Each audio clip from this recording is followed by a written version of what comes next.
അങ്ങയിൽ നിന്ന് വേദപണ്ഡിതനാണ്, ആത്മീയ ആചാര്യനാണ്, ഒരുപാട് ശ്ലോകങ്ങള് ബൈഹാർട്ട് ചെയ്ത് വെച്ചിരിക്കുന്ന വ്യക്തിയാണ്. അതുകൊണ്ട് തന്നെ കേൾക്കാൻ ഒരുപാട് ആഗ്രഹമുണ്ട് ഗണപതി അഥർവശീർഷ ഉപനിഷത്തിലെ ഉദ്ധരണികളും അതിന്റെ വിവരണങ്ങളും. ഞാൻ ചോദിക്കേണ്ട ആവശ്യമില്ല, അങ്ങേക്ക് തന്നെ എല്ലാം റെക്കോർഡഡ് ആയതുകൊണ്ട് അതിൽ നിന്ന് കുറെ അധികം ശ്ലോകങ്ങളെ കേൾക്കാനും ഗണപതിയുടെ അഗ്നി തത്വത്തെ കുറിച്ചും അറിയാൻ എനിക്ക് തോന്നുന്നു ഏറ്റവും നല്ല ഒരു ഒരു ഒരു പാട്ട് എന്ന് പറഞ്ഞാല് ഏറ്റവും നല്ല ഞാൻ കേട്ടിട്ടുള്ളതിൽ വെച്ച് ഇതൊന്നും ശ്ലോകങ്ങളോ മാത്രകൾ വെച്ചിട്ടുള്ള ബുദ്ധിമുട്ടുള്ള സംസ്കൃതങ്ങളോ ഒന്നും പഠിക്കരുതെന്നാണ് ഞാൻ ചിലപ്പോഴും പറയാം.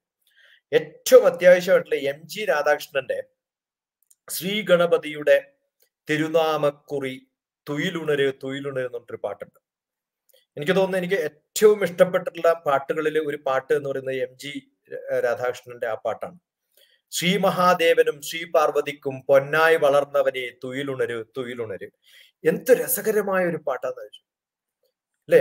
ആ ഒരു പാട്ട് കേട്ടാൽ തന്നെ എനിക്ക് തോന്നുന്നു 1000 ശ്ലോകങ്ങൾ ചൊല്ലുന്നതിനേക്കാളും അത് ഏറ്റവും നല്ല അത് ഇഷ്ടപ്പെട്ടിട്ട് തപ്പുമ്പോഴാണ് ഞാൻ പിന്നെ മനസ്സിലാക്കിയത് ആദ്യമായിട്ട് MG രാധാകൃഷ്ണൻ പാടിയതും ഉണ്ണിഗണപതിയെ എന്ന് പറഞ്ഞിട്ടുള്ള ഒരു പാട്ടാണ്. അതില് ഗണേശന്റെ രൂപത്തില് അടൂർഭാസി വേഷമൊക്കെ കെട്ടിയിട്ട് ഡാൻസ് ചെയ്യുന്നൊരു രൂപമുണ്ട്.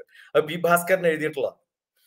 അപ്പൊ എനിക്ക് തോന്നുന്നു മലയാളത്തിൽ ഇത്രയും റിച്ച് ആയിട്ടുള്ള, ഞാൻ അടുത്ത കാലത്ത് ആരോടോ ഷെയർ ചെയ്തു, ഞാൻ ഗുരുവായൂർ ക്ഷേത്രത്തിൽ ഒരു പ്രാവശ്യം ആരുടെയോ അന്നപ്രാശനത്തിന് പോയ സമയത്ത് ക്ഷേത്രത്തിലേക്ക് പോകുന്ന സമയത്ത് എനിക്ക് പരിചയമുള്ള ഒരു വർമ്മ, രവിവർമ്മ എന്ന് പറയുന്ന ഒരാൾ, അദ്ദേഹത്തിന്റെ പേര് രവി എന്നാണ്, ചിത്രകാരൻ രവിവർമ്മ അല്ല, അടുത്ത എൻ്റെ ഒരു ബന്ധുവാണ്, അകന്ന ബന്ധുവാണ് വർമ്മ. അപ്പൊ പന്തളം രാജ ഇതിൽ തൃപ്പൂണിത്തറയിലൊക്കെ ബന്ധുള്ള ഒരാളാണ്. അദ്ദേഹം നല്ല പോലെ പാട്ട് പാടും. അപ്പൊ അദ്ദേഹത്തെ കണ്ട സമയത്ത് ഞാൻ പറഞ്ഞു എനിക്ക് കുറച്ച് നേരം ഉണ്ടാവുമോ നമുക്ക് ഇരിക്കാലോ എന്ന് പറഞ്ഞപ്പോ അദ്ദേഹം പറഞ്ഞു ഒരു അരമണിക്കൂർ കഴിഞ്ഞാൽ പോകുന്നു. അപ്പൊ ഞാൻ ക്ഷേത്രത്തിൽ പോവാതെ തിരിച്ച് അദ്ദേഹത്തിന്റെ കൂടെ പോയി ലോഡ്ജിലിരുന്ന് അദ്ദേഹത്തിന്റെ പാട്ട് കേൾക്കുക ചെയ്തു. അദ്ദേഹം ഓരോ വാക്കും പാടുമ്പോ ആ കവി എഴുതിയ കാലത്തുണ്ടായിരുന്ന ഒരു മൂഡ് ഉണ്ടല്ലോ, ആ മൂഡ് പറഞ്ഞിട്ടാണ് എഴുതുക. എന്ത് രസകരമായിട്ടുള്ള യൂസഫ് അലി കേച്ചേരിയുടെയൊക്കെ ബ്രഹ്മരാഗൊക്കെ പാടുന്ന സമയത്ത് കേട്ടിട്ടുള്ളത്. അങ്ങനെ നിറഞ്ഞ കവിതകള് അല്ലെങ്കിൽ നിറഞ്ഞ പാട്ടുകള് എത്രയോ രസകരമായിട്ട് കേരളത്തിൽ മാത്രമേ ഉള്ളൂ എന്ന് ഞാൻ പറയാം. ബാക്കിയുള്ളിടത്തൊക്കെ ഉണ്ടാവും, നമ്മൾ ഇല്ലാന്ന് ഞാൻ പറയുന്നില്ല.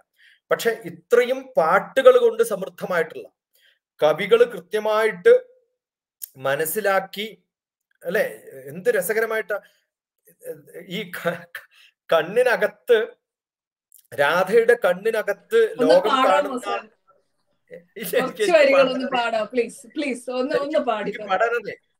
എനിക്ക് പാടാൻ അറിയേയില്ല. ശ്രീ മഹാഗണപതിയുടെ തിരുനാമക്കുറി, ഞാനത് പാടിക്കഴിഞ്ഞാൽ മോശമാണ്. കാരണം അത്രയും നല്ലൊരു പാട്ട് ആ രൂപത്തിൽ പാടിയില്ലെങ്കിൽ ഞാൻ പൊളിക്കുക ചെയ്യാം. അത് പാടില്ല എന്ന് വിശ്വസിക്കുന്ന ഒരാളാണ് ഞാൻ. അതിങ്ങനെ 30 വരും. ഇപ്പൊ എന്റെ അടുത്ത ബന്ധുക്കളോടൊക്കെ എനിക്ക് ഏറ്റവും ഇഷ്ടമുള്ള പാട്ട് ഏതാന്ന് വെച്ചാൽ ഉടനെ ഈ പേര് പറയും. മനസ്സിലായോ? അപ്പൊ അതാണ് പഠിക്കേണ്ടതെന്ന് ഞാൻ പറയും. അതുപോലെ എൻ്റെ ഒരു ചെറിയ പുസ്തകമുണ്ട്, നിങ്ങൾ പലരും കണ്ടിട്ടുണ്ടോ എന്ന് എനിക്കറിയില്ല. നിത്യശ്ലോകങ്ങൾ എന്ന് പറഞ്ഞിട്ട് മിക്കവാറും ക്ഷേത്രങ്ങളുടെ മുക്കിലും മൂലക്കൊക്കെ വിൽപ്പനയ്ക്ക് വെച്ചിട്ട് കുറേ ഡിഫറെന്റ് പബ്ലിഷേഴ്സ് പബ്ലിഷ് ചെയ്തിട്ടുള്ള ഒരു നിത്യശ്ലോകം എന്ന് പറഞ്ഞൊരു പുസ്തകമുണ്ട്. അതിനകത്ത് ഞാൻ ഗണേശന്റെ മിക്കവാറും വന്ദനങ്ങൾ, എല്ലാവരുടെയും വന്ദനങ്ങൾ വെച്ചിട്ടുണ്ട്. അതിൽ ഗണേശന്റെ വെച്ചിട്ടുള്ള വക്രതുണ്ട മഹാകായ വെച്ചിട്ടുണ്ട്. പിന്നെ എൻ്റെ ബുക്ക് ലൈഫ് മെയ്ഡ് സിമ്പിൾ എന്ന ബുക്ക്, അത് ഞാൻ റിലീസ് ചെയ്യുന്ന സമയത്ത് ഡൽഹിയിൽ എൻ്റെ ഒരു സുഹൃത്തിന്റെ മകള് സൂര്യപാടില്ല വക്രതുണ്ട മഹാകായ, എനിക്കൊന്നും ആ രീതിയിൽ ഞാൻ ഇതുവരെ ചൊല്ലിക്കേട്ടിട്ടില്ല. അത് ഹഠാത് ആകർഷിച്ചിട്ടുള്ളതാണ്. അതേ രൂപത്തിലാണ് ഞാൻ അമേരിക്കയിൽ പോകുമ്പോൾ പഠിപ്പിച്ചത്. കാരണം ആ വീഡിയോ കേൾപ്പിച്ചിട്ട് ഞാൻ പഠിപ്പിക്കായത്. ഓക്കെ. അതുപോലെ ഓരോ അർത്ഥങ്ങൾ നോക്കുമ്പോൾ, ആ അർത്ഥം നോക്കുന്ന സമയത്താണ് നമുക്ക് അനേകദന്തം ഭക്താനാം ഏകദന്തം ഉപാസ്മ എന്ന് പറയുമ്പോ കുറെ പല്ലുള്ള മനുഷ്യന്മാർ ഒരു പല്ലുള്ള ഒരാളെയാണ് നമ്മൾ ഭജിക്കുന്നത്. എന്ത് രസകരമായ ഒരു വാക്കുകളാണ് ഉപയോഗിച്ചിരിക്കുന്നത്. അപ്പൊ ആ ഓരോ ശ്ലോകങ്ങൾ ചെല്ലുമ്പോഴും അതിന്റെ അർത്ഥം മനസ്സിലാക്കുമ്പോൾ അത് എന്താ കഴിവെന്ന് വിചാരിച്ചു കഴിഞ്ഞാല്, ഗ്രീക്ക് വിശ്വാസത്തില് പല്ല് എന്ന് പറയുന്ന ഒരു ഭഗവാൻ തന്നെയുണ്ട്.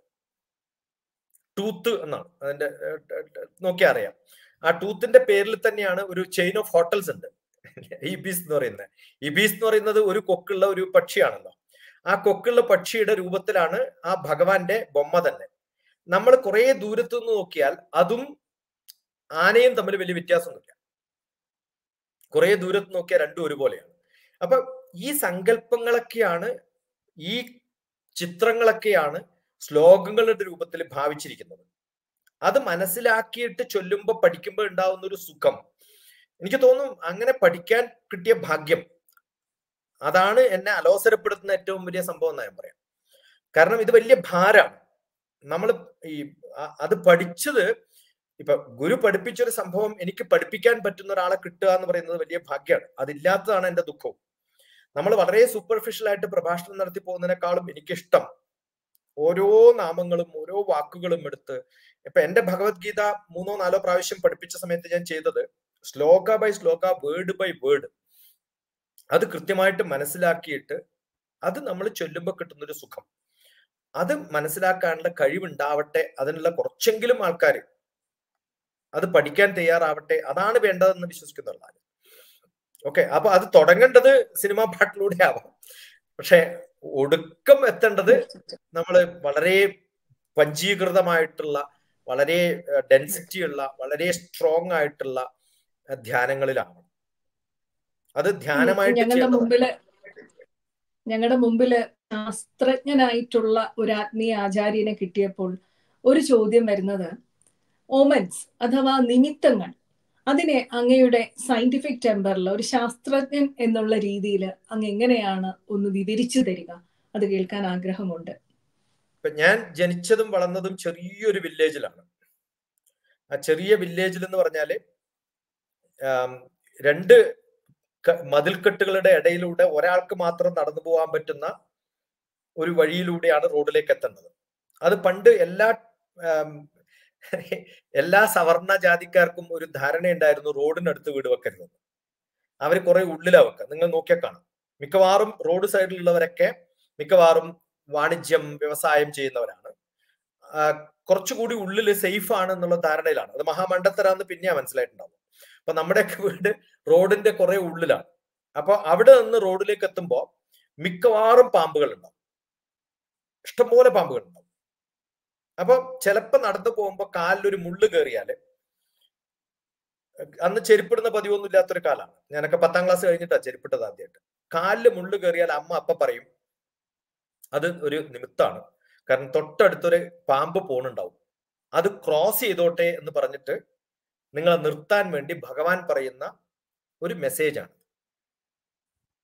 അത് ശരിയാണോ തെറ്റാണോ എന്ന് ചോദിച്ചാൽ നമുക്ക് പറയാൻ പറ്റില്ല. പക്ഷെ പലപ്പോഴും നമ്മൾ പല കാര്യങ്ങളിലും നമ്മുടെ കോൺഷ്യസ് ആവാനുള്ള, അപ്പൊ ആ ഒരു മുള്ളു കുത്തുമ്പോ ആ അമ്മ പറഞ്ഞിട്ടുണ്ടല്ലോ, അതുകൊണ്ട് കുറച്ചും കൂടി ശ്രദ്ധിച്ചിട്ട് പോകണം.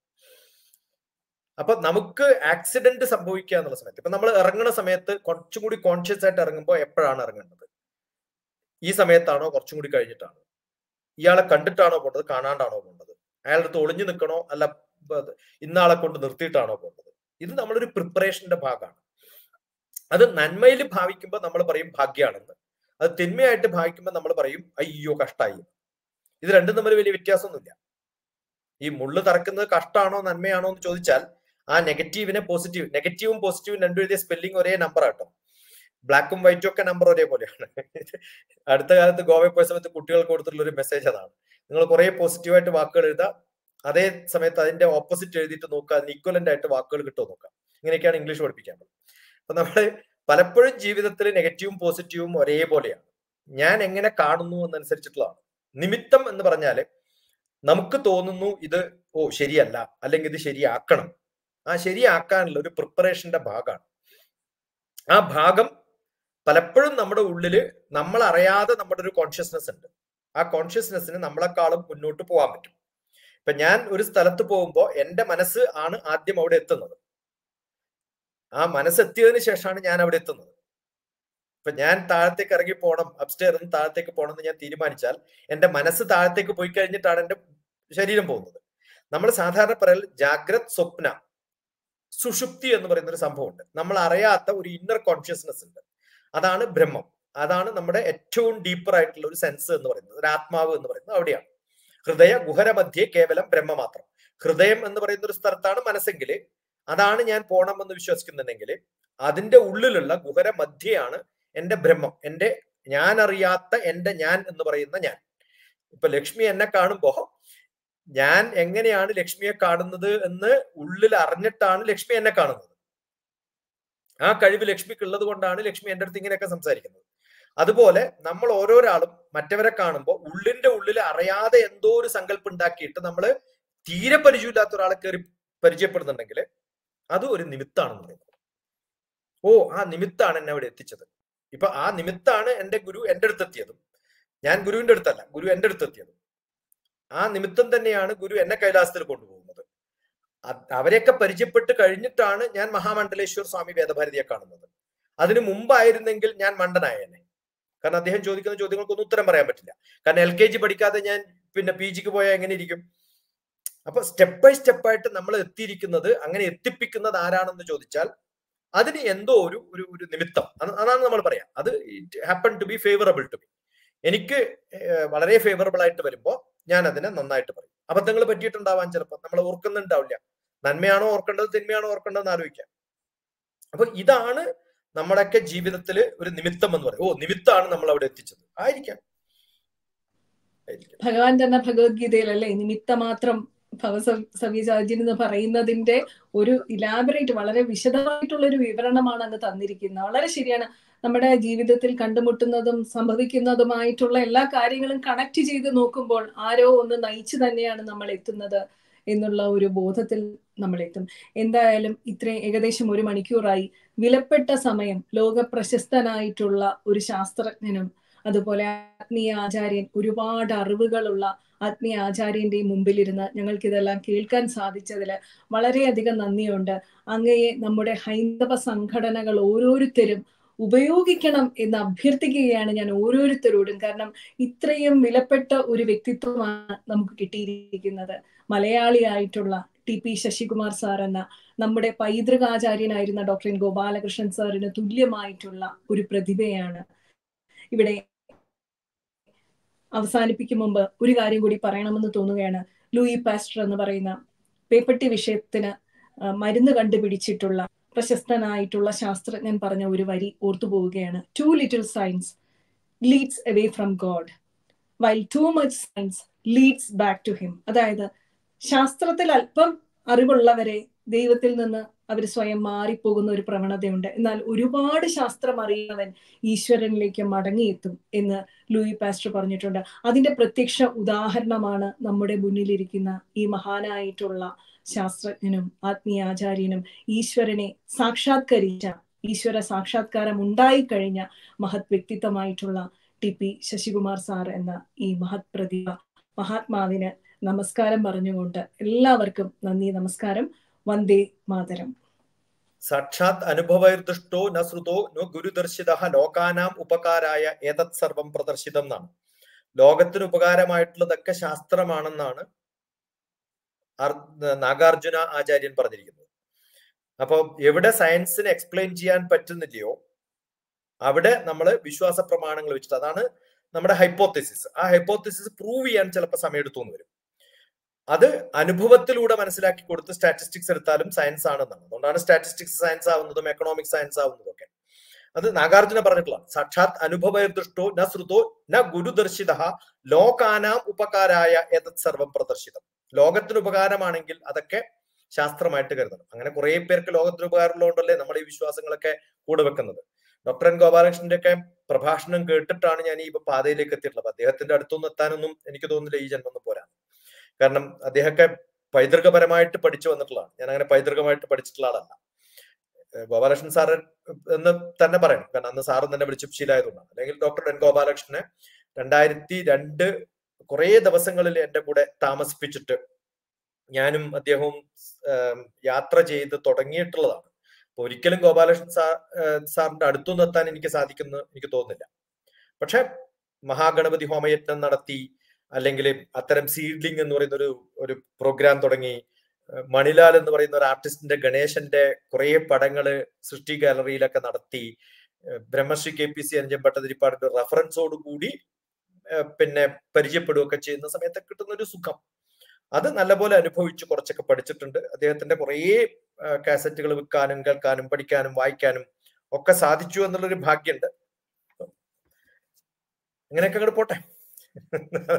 എന്തായാലും കേരളത്തിലും നമുക്ക് വലിയ വിപുലമായിട്ട് തന്നെ ഗണേശോത്സവം ഈ വിനായക ചതുർത്ഥി ദിവസം ആഘോഷിക്കുവാൻ സാധിക്കട്ടെ എന്ന് പറഞ്ഞുകൊണ്ട് ഞങ്ങളോട് ഇത്രയും നേരം സഹകരിച്ച് ഇത്രയധികം ജ്ഞാനം തന്ന അങ്ങേക്ക് ഒരുപാട് ഒരുപാട് നന്ദി. സന്തോഷം. Thank you.